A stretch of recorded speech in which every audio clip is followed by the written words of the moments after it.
జగనన్న ఎప్పుడో చెప్పాడు, మీ వల్ల ఏమైతే అది చేసుకోండి అన్నాడు. ఇంకా అంతకన్నా ఏం చెప్పాలి? మీ వల్ల ఏమైతే అది చేసుకోండి అని చెప్పాడు కదా.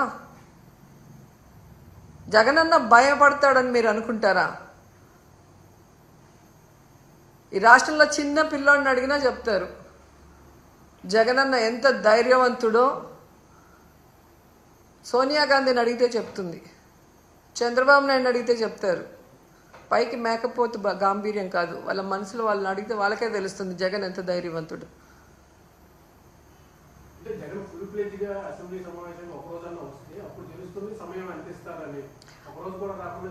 ఆల్రెడీ ప్రతిపక్ష నాయకుడిగా 67 మంది ఎమ్మెల్యేలతో మేమందరం కూడా ఉన్నాం. అప్పుడు వెళ్తే కనీసం 67 మంది ఉన్న బలమైన అపోజిషన్ లీడర్కే వాళ్ళు మైకులు ఇవ్వకుండా ఎన్ని రోజులు ఎలా ఏడిపించారో మీ అందరూ కూడా ఆ వీడియోలు చూస్తే మీకే అర్థమవుతుంది.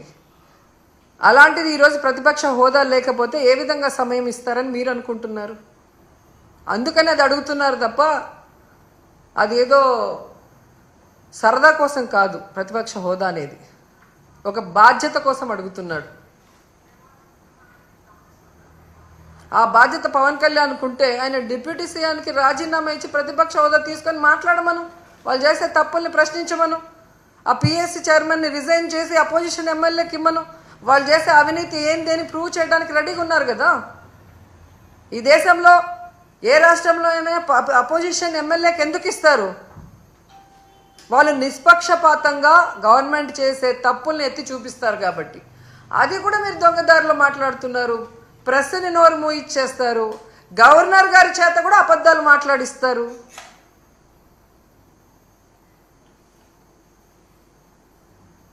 మరి ఈ రాష్ట్రంలో ఉన్న ప్రజల గురించి ఎవరు మాట్లాడాలి? వాళ్ళ సమస్యల గురించి ఎవరు ఎత్తి చూపించాలి?